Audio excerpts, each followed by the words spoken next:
Okay. So, kamusta po mga ka-Streetwise? Ako po si Takero Miyamoto at welcome po sa aking munting channel. So, mga kababayan, actually, ako po talaga, natatawa na po talaga ako dito kay Bongo. Kasi po, hindi pa po sapat pala sa kanya yung mga sinabi niya doon po sa Senate hearing. Kahapon, nag-post pa siya kahapon tungkol nga dito sa flood control. So, mga kababayan, ako po naniniwala po talaga ako, no, na itong ginagawa nga po ni Bongo, paghuhugas kamay lang po talaga. Di ba? So, tinan nyo to ha. Ito po yung merong po si Bongo kahapon eh. So, himay-himayin natin to, no? So, sabi niya dito, no? Kahapon lang to. Statement of Senator Bongo, pinakakitaan ng ang pagbaha. Hold them responsible for this mess. Nag-post pa siya sa Facebook. Samantalang, hindi pa pala sapat yung sinabi niya dun po sa Senate hearing. Tinan nyo to ha. Ito yung video niya no Senate hearing eh. Tingnan nyo. Me also to take this opportunity to clarify and answer malicious reports, no? Kasi ako po, wala pa ako sa mundong ito.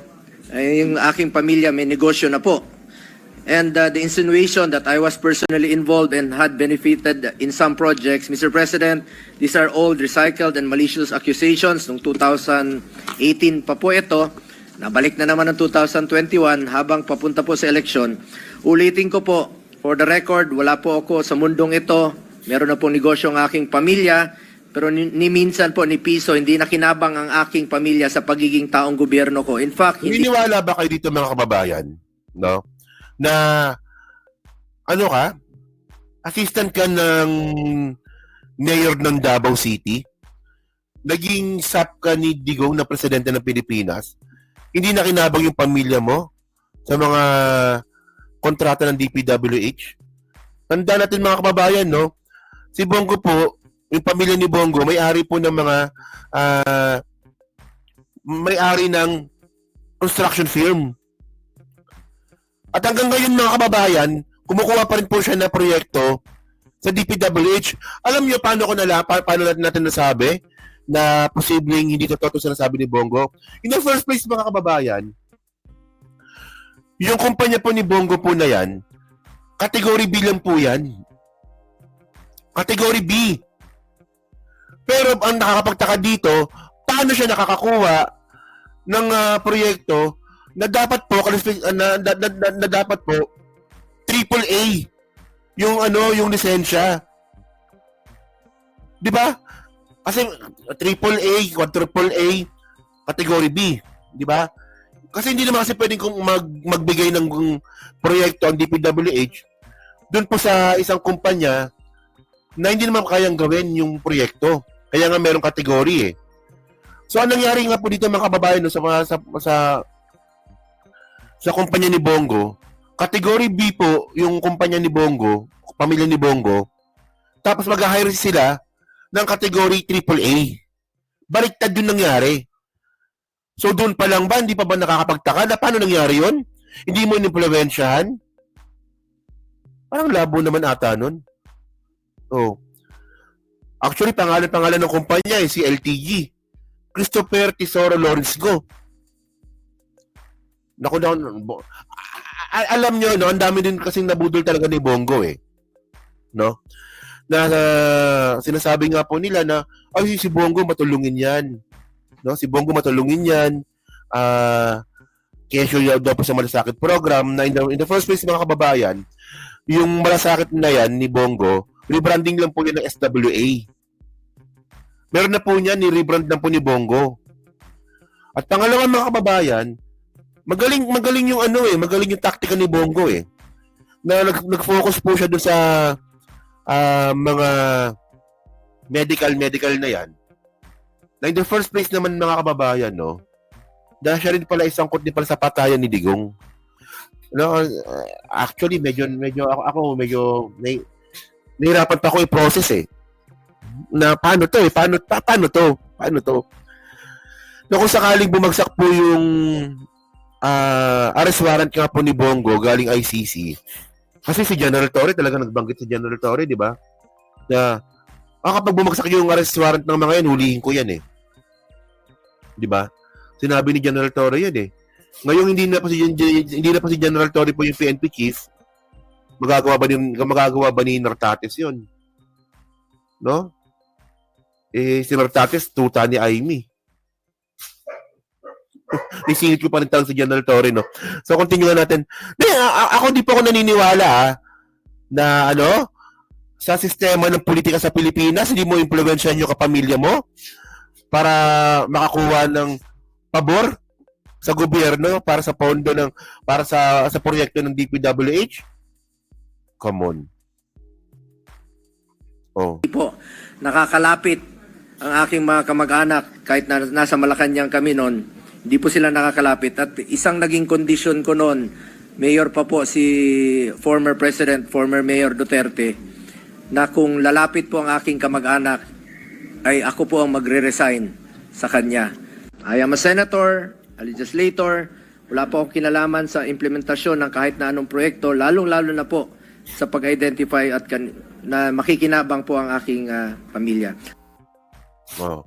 So, ibig sabihin pala mga kababayan, yung pag-grant nga po ng proyekto sa mga kumpanya ni Bongo sa Davao City, kahit na category B sila, so hindi na ngailam si Bongo doon. Wala pang ngailam si Bongo doon. Okay.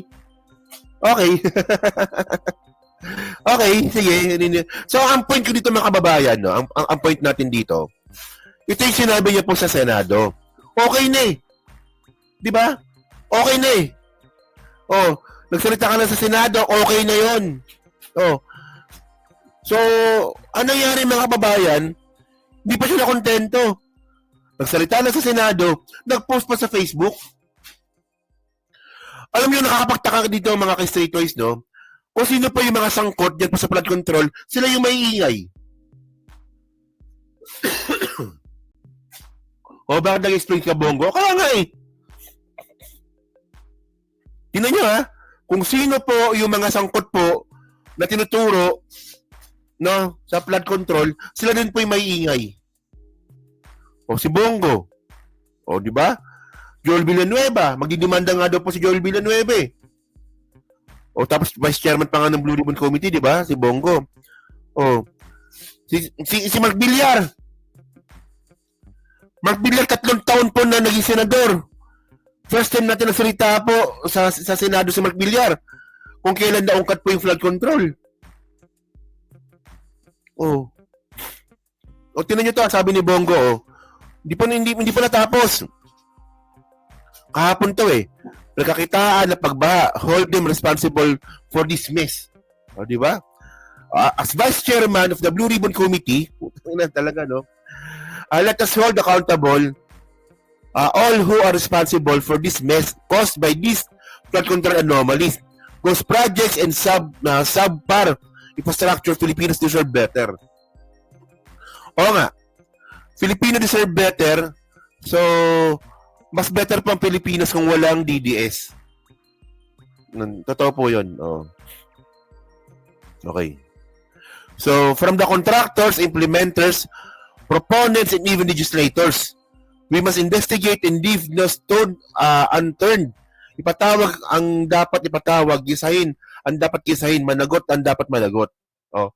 Ang tanong dito mga kababayan, nung nagkaroon pa ng Blue Ribbon Committee, nung nakaraang araw, meron ba silang ginisa na senador? Meron ba silang ginisa na legislator? Wala naman, di ba? Meron congressman, yung San Mindoro, pero sa senador, wala. Ang nangyari lang po doon mga streetwise, naging platform lang po yun na pagiging hugas kamay nga po nila. Dapat hindi Blue Ribbon Committee hearing ang dapat doon. Dapat hindi Blue Ribbon Committee ang dapat na itawag doon. Dapat doon committee na paghuhugas kamay. Kapamilya man, kaibigan o name dropper, wala tayo dapat santuhin. Lalo na yung mga nagpayaman sa mga proyektong hindi pa natupad ng maayos at naglagay sa kapamakan sa buhay at kalusugan ng sambayanan. Putang na bullshit. Isang malaking insulto sa sambayan ng Pilipino na habang nabubunyag ang bilyong-bilyong anomalya sa flood control, lubog na naman sa baha, ang maraming bahagi ng bansa, pati ang mga ospital, gusali, dapat maging takbuhan ng mga nangangailangan. Bongo. Kamusta naman yung 51 billion ni Pulong? Dapat sabihin mo rin kay Pulong yan. Nakaka-insulto naman mga kababayan no, na si Pulong, pag-alagala lang po sa dahig, no? Kumuha ng 51 billion po sa DPWH through insertion, tapos hanggang ngayon baha pa rin po sa Davao City. Konting ulan, binabaha po yung Davao City. Dapat yun din, Bongo, dapat sabihin mo rin yan dito. May press ko si Rimulya, mamaya. Gawin natin reaction mamaya yan, ha? So, nakakalungkot na ang pondo ng bayan na inilagay na sa inakalang nating flood control, posible na punta lamang sa kamay ni Bongo. Sa kamay ng ilang nagpayaman at nagpakabusog habang ang mga kababayan natin ay naghihirap at nagugutom. Okay? This is not just corruption but an injustice in every sense of the word. Ilang Pilipino na sana ang napakain, napagamot, nabigyan ng bahay at naiahon sa hirap kung ginagamit yung perang yung nasa tama. Actually, dyan ako nababatrip talaga dito, no? Na gamit po, no? Talagang gahasang-gahasa talaga ni Bongo yung word na kalusugan. No? Saan okay lang po yan? Walang problema po yun, no? Yung advocacy about kalusugan. Okay po yun. Yun nga lang ang mga kababayan, kung kay Bongo ito manggagaling, parang nakakatanga naman. Tandaan natin mga kababayan, no? Na si Bongo po, isa po ito sa mga dinimanda po sa ICC. Nakasangkot nga po ito, di umano sa patayan po na ginawa ni Digong. Sa totoo lang kasi mga kababayan po, hindi po mangyayari po yung patayan kung walang reward system. So, tandaan natin, no, na base po sa Quadcom, yung reward system nga po na nangyari nga po ng patayan ni Digong, duman po yun kay Bongo. Di ba? Duman po yun kay Bongo. Yung what we call this, yung reward system. Alam nyo, nakakatanga po yung kasi, no? Kasi tandaan ninyo, sangkot sa patayan, tapos biglang ipagkokontra niya sa kanyang imahe, kalusugan. Nakuha niyo yung point? No, sangkot sa patayan, tapos kalusugan. So, ano ba? So, sabi pa dito, Nartates, huliin mo si Bongo, ha? Pag ito, nabigyan ng arrest warrant ng ICC, huliin mo to, ha? Huwag ka magpaka-inutil dyan. Sa mga involved sa anomalyang ito, makonsensya naman kayo. Tama, Bongo, makonsensya ka, no? Nilapastangan ninyo na ang kaban ng bayan, nilagay nyo pa sa peligro ang taong bayan. Nasaan ang simpatya ninyo sa ordinaryong Pilipino na mandato ninyo pagserbisyuhan? It's fucking bullshit, no? So, ito pa. Actually, ang haba nito, eh. For the record, as early as August 2023, during Senate hearing of the Committee on the Public Works, I already called DPWH to provide a flood control master plan. Present their accomplishment that truly benefited the people and explain the prioritization since I have personally discovered flood control projects situated in bullshit nito mga kababayan, no? Tingnan mo. Humingi daw po siya ng master plan. Humingi daw po ng master plan si Bongo noong 2023. Bakit hindi mawingan si Mark Villar? Si Mark Villar, mga kababayan. Alam niyo ginawa ni Mark Villar? Di ba alam niyo ginawa ni Mark Villar? Nung pagbaba nga po ni Pinoy, meron talagang over itong si Singson, yung DPWH nga po ni Pinoy. Meron siya turnover na master plan kay Mark Villar. Ano ginawa ni Mark Villar? Wala lang. Wala lang, di ba? Dapat tanungin mo si Mark Villar, anong ginawa mo sa master plan na ginawa at pinasa sa kanya ni Singson? Diyos ko. Actually, it's getting bullshit, no? Kasi, in the first place, mga kababayan, no? Maniniwala na sana tayo kay Bongo, eh. Maniniwala tayo kay Bongo kung wala siyang kapamilyang may-ari na construction firm. No? Maniniwala rin sana tayo kay Bongo kung yung pamilya ni Bongo ay hindi po involved sa DPWH. Di ba? Kung ba dito? Oh, tinahaba nito. Ilang page to? Ilang page to? Oh. Nirapan ako yung screenshot to. 1, 2, 3, 4. O, 4 na page. 4 na page yung, ano niya, yung pinost niya sa Facebook. O, 4 na page siya, no? So, hindi pa kontento yung sinabi mo sa Senate? Kailangan talaga i-post din? Ay, alam niyo mga kababayan, no? O, ano eh, hindi porket na isa ka sa nananawagan, hindi pwedeng exempted ka na or wala ka ng kanalaman. Tandaan nyo karamihan po sa mga kriminal, kriminal na ano, karamihan po sa mga guilty, ang ginagawang tactic nila, kunwari concerned sila. Di ba? Nakuha nyo yung point, no? Yung, paano ko ba explain yan? Di ba, for example, meron magnanakaw. O, minsan ang ginagawa mo ng iba, yung magnanakaw, sila pa mismo magsusumbong sa pulis. Ay, sir, may nakaw na nangyari dito. O, siya yung tumawag ng pulis para hindi mahalata na siya yung nagnakaw. Di ba, ganun eh. Yung mga professional na magnanakaw, yung mga professional po na, na mandarambong, may ganyan po silang style. Oh.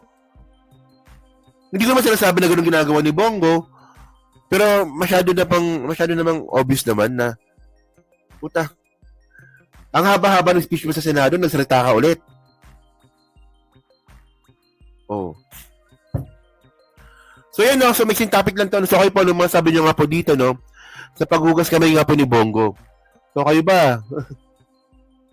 Ang tanong dito, no, kasi sabi nga po ni Trillanes na si Bongo, no, ay isa sa mga posibleng hulihin nga po ng ICC.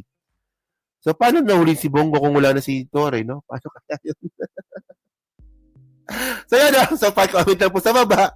At binabasa ko pong lahat yan. At syempre, dyan po sa Team Replay, pa-like, pa-subscribe. Yung mga labisan, pa-share na rin po ng video po na to.